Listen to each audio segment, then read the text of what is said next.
그 당시에 저희가 계엄 이전을 생각해 보면은 대통령과 또 당대표, 원내대표 간의 권력 투쟁이라고 표현하기 좀 그렇고요. 어찌되었던 권력적인 측면에서 여러 갈등이 있었던 것이 사실이었고, 그런 게 계엄 해제 당일에도 표출됐던 거 아닌가. 그런 것이 아마 한동훈 전 대표와 추경호 전 대표, 원내대표 간의 대화 내용이라든지 아니면 의총 장소를 여러 번 바꾼 것이 그런 것들, 이제 권력과의 관계의 갈등이 투영됐던 거 아닌가에 대한 아쉬운 생각이 있고, 보다 더 우리가 좀 더 리더십이 있었더라면 더 빠르게 많은 의원들이 계엄 해제에 참여할 수 있지 않았을까 하는 생각이 있습니다.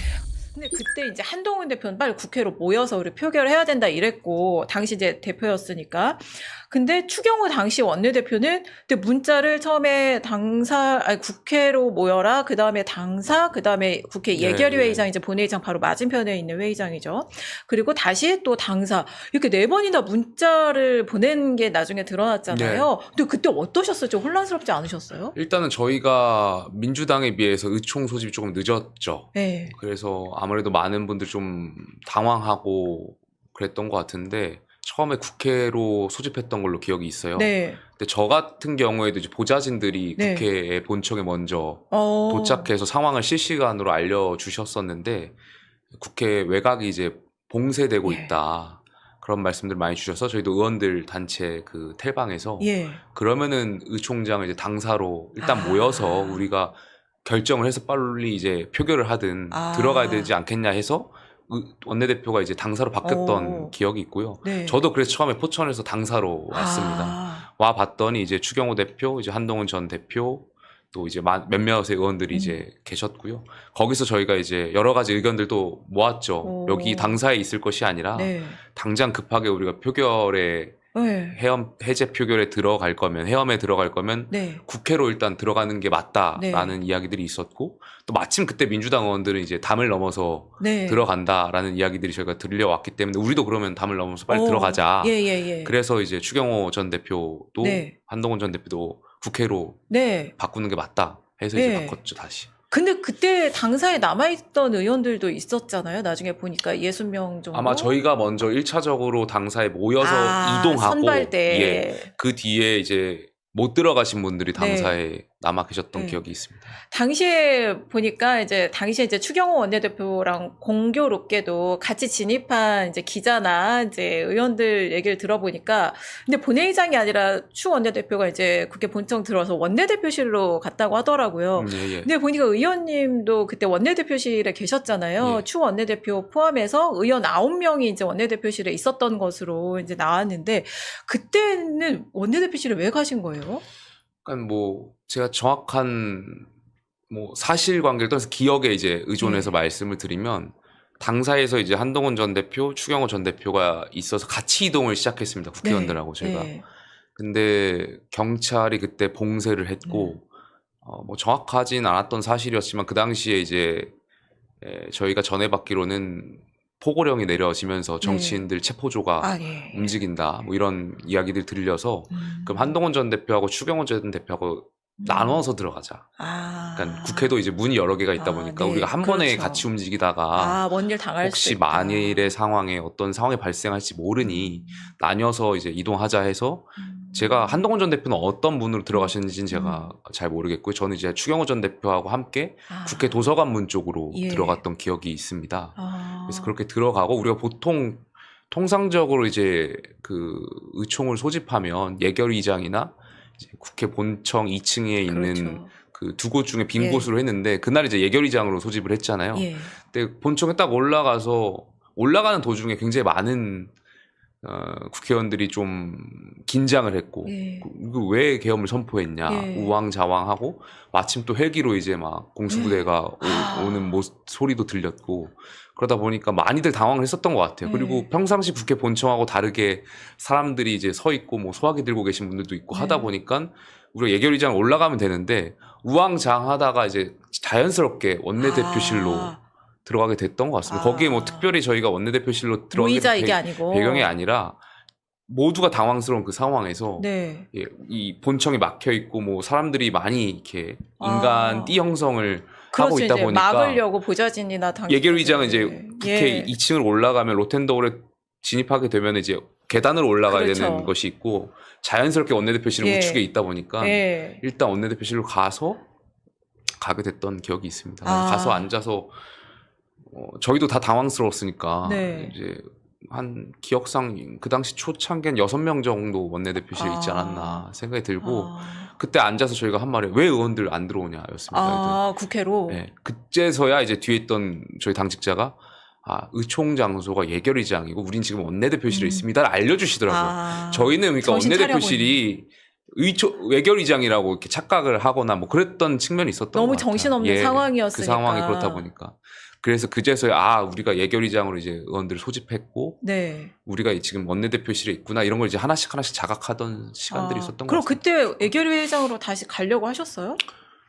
뭐 여러 가지 의원들이 이제 각자가 판단했었고 뭐 각자가 판단을 했겠지만 제가 같은 경우에는 일단 한동훈 전 대표는 이제 들어오시면서 한동훈 전 대표와 함께했던 의원들은 이제 예결위장으로 들어가게 되셨고 저 같은 경우는 계속해서 우리가 언제 계엄 해제 표결에 들어갈 수 있을지 모르니 네. 본회의장에 있어야겠다라는 생각이 좀 들어서 네. 저는 제 판단에 따라서 이제 의원들하고 좀 본회의장. 그런 얘기는 안 나누셨어요? 우리 가야지 않냐? 왜냐면 여러 가지 이제 중요하니까. 얘기가 있었죠. 뭐 의원들이 이제 계속 들어오고 계신다는 분들 계셨으니까 함께 이동하자는 분도 계셨고 같이 가야 된다는 말도 있었고 뭐 각자가 판단이 있었던 것 같습니다. 그래요. 그래서 이게 함께 가기는 어렵겠다. 함께 가는 것보다 지금 빨리 본회의장 가는 게 낫겠다 이렇게 판단하신 거예요, 의원님. 각자가 헌법기관으로서 판단을 했었겠지만 저는 빨리 가서 계엄 해제를 해야 되지 않겠냐는 생각이 있었고 그래서 보다 다른 분들에 비해서 좀 더 빨리 이동했던 것 같고요. 근데 이게 결과론적으로 이제 하나씩 네. 복귀를 하다 보니까 찰나의 순간들이었던 게 제가 이동하고 나서 바로 이제 공수부대가 진입하고 이 통로를 봉쇄했던 기억이 있습니다. 그래서 그 이후로 오시려고 해도 공수부대가 이제 막아서 못 오셨던 의원들도 있었던 거 아닌가 그랬을 수 생각이 좀 있겠다. 듭니다. 근데 그 원내대표실에 있을 때 추경호 원내대표도 그 원내대표실에 있었잖아요. 근데 그때 이제 다시 소집 장소를 당사로 추 원내대표가 바꿔서 다시 또 공지를 한 거죠. 그 뒤로는 제가 그 장소를 떠났어가지고 어떤 이야기들이 있었는지는 자세히는 잘 모르겠습니다. 근데 아마 그때 문자는 제가 추측하기로는 의원분들이 이제는 담을 넘어서 오는 것도 아예 그때는 이제 경찰이 더 봉쇄할 때였으니까.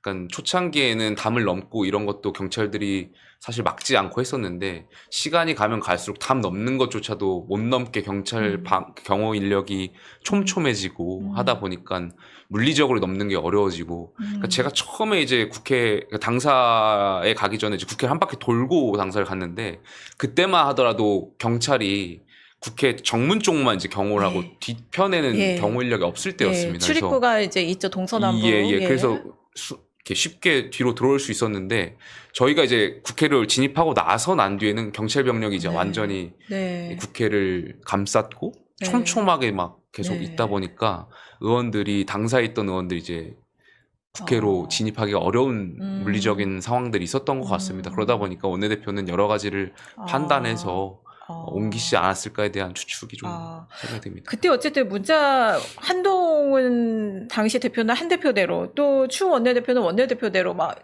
약간 엇갈린 지시를 하고 또 추 원내대표는 소집 장소를 4번이나 이제 다른 장소로 문자를 보내고 이랬잖아요. 그때 좀 혼란스럽지 않으셨어요? 그런 상황이?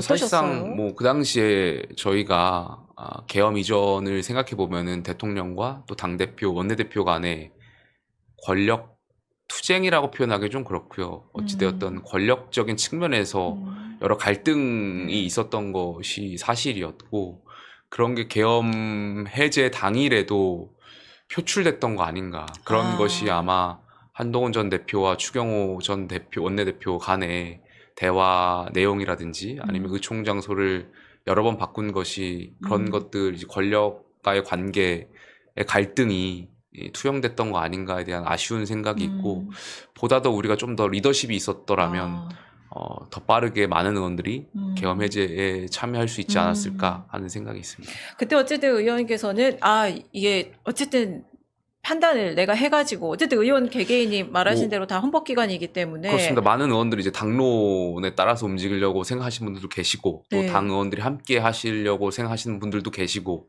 그러니까 옳고 그름의 문제를 말씀드리려고 하는 것이 아니라 저는 그 당시 계엄이라는 굉장히 특수한 상황이 있었기 때문에 네. 일단은 국회의원 한 사람으로서 계엄 해제 표결에 하는 게 맞다라고 판단이 들어서 네. 움직였던 것이고 그건 각자의 판단이 있었을 거라고 생각이 듭니다. 어쨌든 결과적으로 이제 보면 당시 원내대표실에 모여 있었던 추 원내대표 포함한 의원 9명 중에 유일하게 그때 본회의장으로 가서 계엄 해제 표결에 참여를 하신 거예요.